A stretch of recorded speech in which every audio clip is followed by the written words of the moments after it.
Yun mga abel, good afternoon. Good afternoon sa inyo, yan. Ayan o, kaya pala hindi tayo nakapag-clock kahapon sa TGRC. Ayan, 12:57, ayan mga abelo.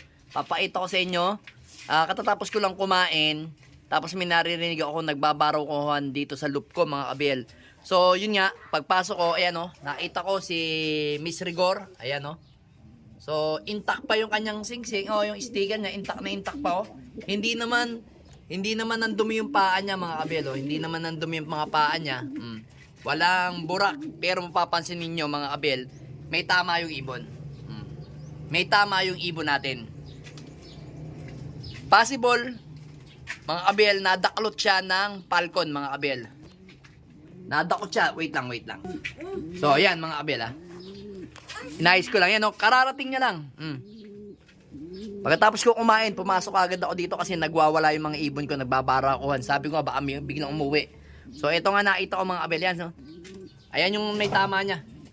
Serious, no. Ito yan na nasa baba. Ayan o. Tapos ayun yung butas, isa pa. Ayun may butas dun sa kabila. Then ito may butas din dito. Ayan o. Mukhang ano siya, nadakot siya ng falcon. Kaso, palagay ko nakawala yan. Tapos nalaglag. Pero hindi naman siya nandumi. Kung nalaglag siya. Baga nakawala siya sa ay, kita nyo mga kabel, namumulbos pa yung pakpak ng ibon natin, Ibig sabihin, kaya ng ibon kaso nadali siya, nadisgrasya siya sa Balawan, La Union o sa mga dinaanan niya mga abel.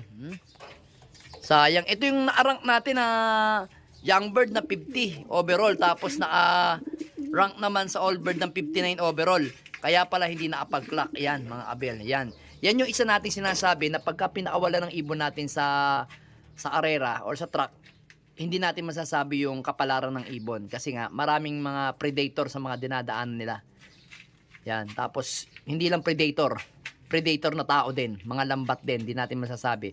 Tapos kahapon, almost 1,000 din ang hindi nag-clock sa TGRC mga abel. So, ako naman, yun nga, binabalita ko sa inyo, si Peter na isa, na white flight is wala din.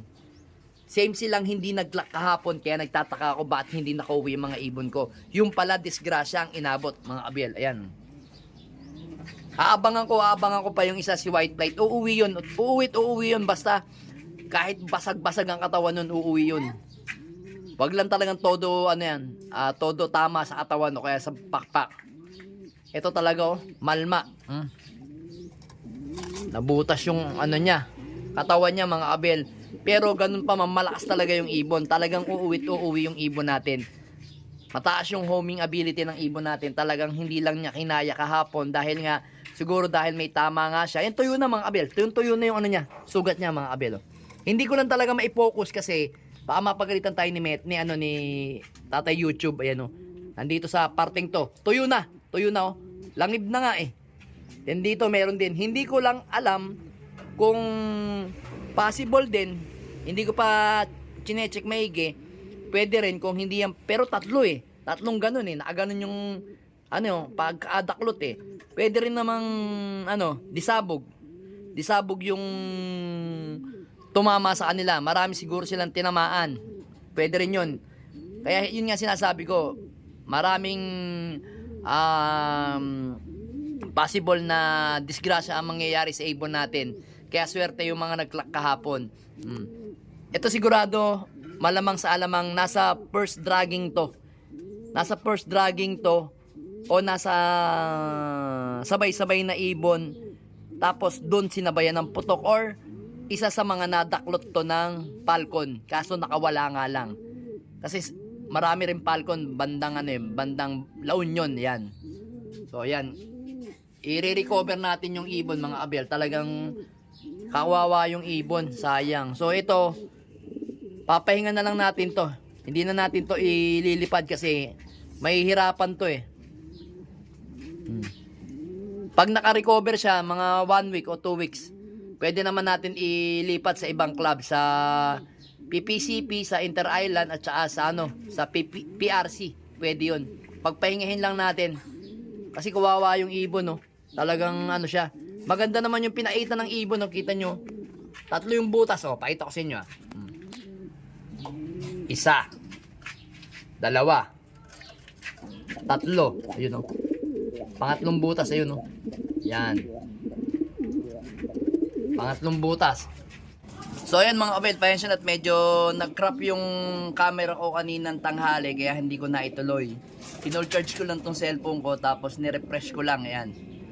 Yan. Okay na yung camera natin. So yun mga kabel, eto na yung ibon natin, ayan oh. Medyo, ayan. Mga kabel, ito. Ito. Parang may napansin ako. Di ba kanina may tama siya dito? Ay, may tama rin. Ay, may tama rin siya dito sa kabila mga kabel, oh. Ayan oh. Tapos eto natagas din yung tubig niya dito. Ang dami palang tama. Ang dami pala niyang tama. Sa kabila, pati nga. Ay, tama yun nga. Ito nga yung may tama sa kanya. Ito. Tatlo nga, ito. Bahala ko. Ito yung isa, nagtago na yung sugat niya dito. Yung isa dito, nagtago na. Tatlo to eh. Yan oh. Pero intact na intact pa mga kabel yung ating sticker. Yan oh. Medyo na siya kasi kanina binigyan ko na siya ng mga vitamins tapos pang sa sugat. Ayan. Hindi ko palang nalilinis kasi nga kanina sobrang init. Super init kanina. Ayan, ayun yung pala. Ayun, may tama siya. Ayun. Ayun, tatlo nga. Tama oh. Natagos pa yung tubig niya dito sa kabila. So ngayon, aayusin natin yan mamaya. Malilinis natin yan. Lalagyan ko ng betadine tapos lalagyan natin ng quick heal siguro. Titingnan natin kung meron pa akong stock diyan mga kabel. Ayan naman, okay naman siya. Malakas pa naman yung ibon. Kaso siyempre, yan, after ng mga 2 to 3 days, iindihin niya na yung sakit ng katawan niya mga kabel, si Shopee. Yan. Then yun nga mga kabel, ang gagawin natin, papahinga na lang muna natin siya. Tapos after ng mga siguro, kasi may mga open race naman ng ibang club like PPCP o kaya PRC, saan natin siya ilaban. Yung kapatid niyang si nandito, si White Flight, wala na talaga. Then yung asawa rin ni White Flight, na Santa Ana, Cagayan. So hindi nga tayo pinalad mga kabel. Ayan. So ganun talaga ang karera. Bawi na lang tayo uli next time. Aray mo, lagi na lang bawi. Laging sa parang laging legan tama, tapon ng sabaw So hindi pa lang talaga tayo pinapalad mga kabel sa last lap. Kahit pa paano siguro itong mga susunod nating karera, sana madali na natin. Pagkaloob na sa atin, yan, yung panalo mga kabel sa last lap, yan. Kasi nabibitin lang lagi tayo sa last lap mga kabel eh. So ito naman yung mga pambato natin ng BBC, yan, ito. Yan, ito mabilis to kasi hindi talaga lumalaban ng fundraising yan. Yan. Si Maselan, si 6'5", ito si 6'4", tsaka asa pa, ito si Pilantod, yan, at tsaka yung isa, ito yung brown. Pero mga kabel, parang itong ibon na to, ito, medyo parang nagdududa ako dito, parang gusto ko siyang gawing stock, mga kabel, kasi siya lagi yung malakas naman siya, parang lagi siyang nahuhuling umuwi ngayon. So, yung mga ibon ko naman dati, wala naman talagang mabibili sa training. Lalo na yung mga lahi ng Peter ko, mababagal talaga yon. So, ang gagawin na lang natin, obserbahan natin. Kasi alam ko mga next week, etong week na to, tapos susunod na week, derby na kami sa BBC. Yan. So, ito nga yung inaarga natin sa Inter-Island. Napapaisip nga ako, Inter-Island na lang Inter-Island, Babuyan Island o Inter-Island ng South. Pinag-iisipan ko. Yan mga kabel Then ngayon, ito talaga thanks pa rin kay Papa Jesus at nakauwi yung ibon natin ng safe kahit papaano. Kahit may tama siya, umuwi siya. Talagang napakatibay nung ibon. Lahi ni Rigor yan. Ito, second clutch, ito first clutch Ibig sabihin talaga matibay yung ibon. Talagang hindi lang pinalad.